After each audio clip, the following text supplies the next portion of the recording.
All student all hearing my channel 2%। तो सभी श्रोताओं को मेरा नमस्कार और सभी श्रोताओं से मेरा विनम्र निवेदन है, चैनल पर नए हैं तो चैनल को सब्सक्राइब करना, फॉलो करना ना भूलें। लेकिन कल के लिए मैं कल के वीडियो में अपना एक खेद व्यक्त करता हूं।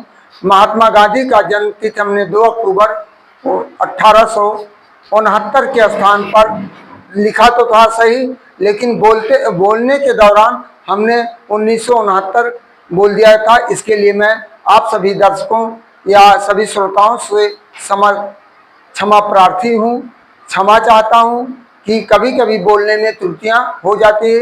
इसके लिए बहुत बड़ा इशू ना बनाएं और बहुत बड़ा इशू, क्योंकि लिखने में हमने त्रुटि की थी। जैसा कि हमने बताया कि लाल बहादुर शास्त्री अपने प्रधानमंत्री काल में पाकिस्तान को 1965 की लड़ाई में धूल चटाया था और पाकिस्तान को, जबकि अमेरिका और अन्य देश सपोर्ट कर रहे थे, हमारे देश को कोई विशेष सपोर्टर नहीं था। लेकिन हमारे देश के वीर नौजवानों ने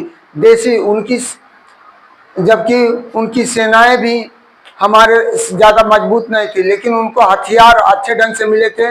लेकिन हमारे अंदर जज्बात था, साहस था, बल था। अपने बल के कारण, जैसे वीर अब्दुल हमीद ने, जिनको मरणोपरांत परम वीर चक्र से सम्मानित किया, अकेले अपने बल पर, अकेले ही दम पर अपनी गाड़ी के द्वारा तोप अंग्रेजों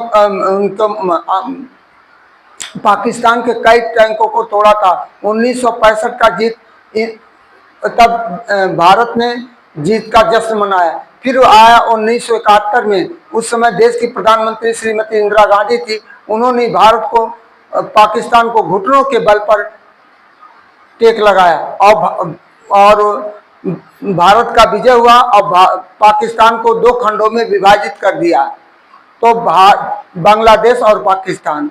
तो इन्हीं शब्दों के साथ हम अपने मोटिवेशनल वाक्यों के साथ आज UPSC, SSC, railway one day examination के लिए लेकर आए पंचायती राज से संबंधित प्रश्न एवं उत्तर। क्योंकि समय अभाव है, आप जान रहे हैं, तमाम ऐसी आज भंडारा वगैरह सब कुछ चल रहा है, उसी में व्यस्तता हो जाने के कारण। तो 6 month of hard work, consistency, focus and discipline can change your life for ever.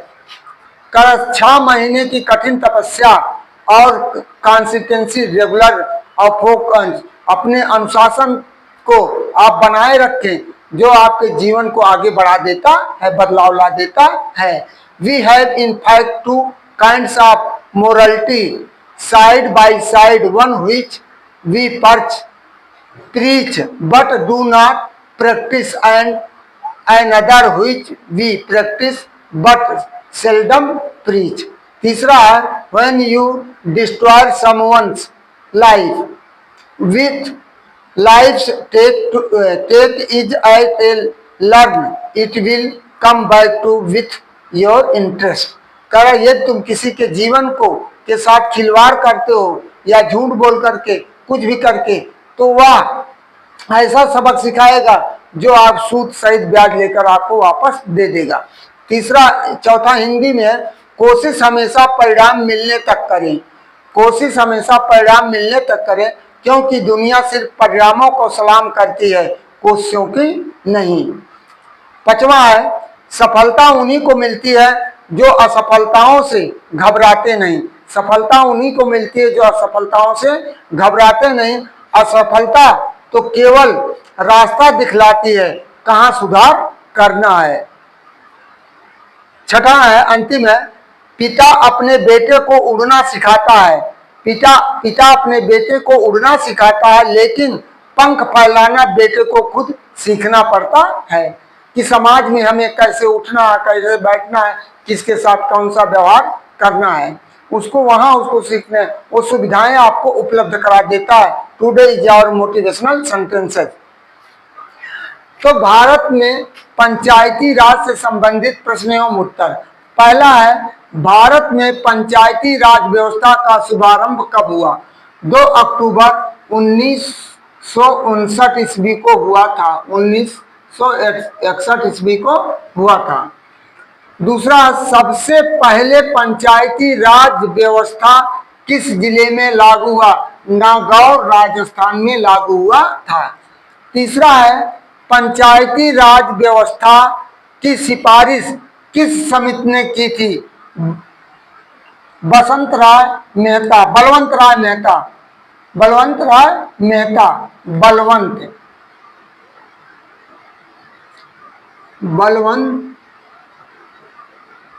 Balwant राय मेहता समिति ने 1957 में किया था। चौथा है, बलवंत राय मेहता समिति ने कितनी स्तरीय व्यवस्था की सिफारिश की थी? त्रिस्तरीय। कितनी? त्रिस्तरीय। पांचवा है, भारत में पंचायती राज दूसरा राज्य कौन सा बना? आंध्र प्रदेश, आंध्र प्रदेश बन गया। छठा है, पंचायती राज को संवैधानिक दर्जा किस संशोधन द्वारा मिला? 73वें संविधान संशोधन 1962 में मिला।